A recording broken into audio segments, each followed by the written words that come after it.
మేడారం జాతర.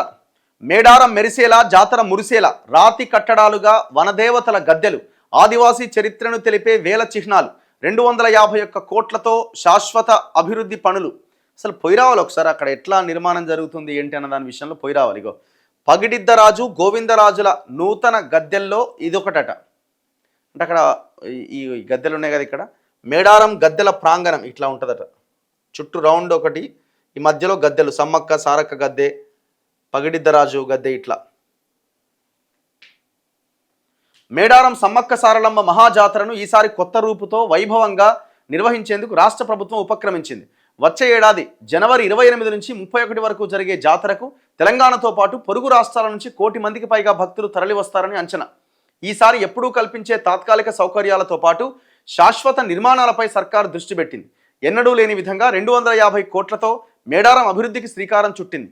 వనదేవతల గద్దెల విస్తరణ ప్రత్యేక ఆకర్షణగా నిలవబోతున్నది. ఈ పనులకే 101 కోట్లు ఖర్చు పెడుతోంది. పునర్నిర్మాణంలో ప్రత్యేకతలెన్నో. గద్దెల ప్రాంగణాన్ని చారిత్రక కట్టడాల మాదిరిగా పటిష్టంగా ఉండేలా రాతితో నిర్మిస్తున్నారు. 46 పిల్లర్లతో 271 చదరపు మీటర్ల విస్తీర్ణంలో ఈ ప్రాకారం ఉండబోతున్నది. వీటి మధ్య 40 అడుగుల వెడల్పుతో 3, 30 అడుగుల వెడల్పుతో 5 స్వాగత తోరణాలు ఉంటాయి.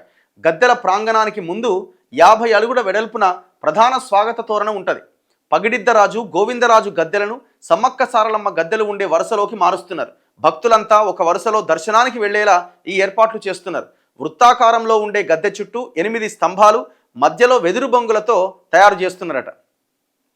సో ఈ శిలల మీద కూడా ఆదివాసీ సంస్కృతి ప్రతిబింబించేలా ఆ నిర్మాణాలు చేస్తున్నారు. ఇగో తాళపత్రాల్లోని కోయ వంశీయుల చరిత్రను ప్రాంగణం గోడలపైన చిహ్నాలుగా, బొమ్మలుగా చెక్కించారు.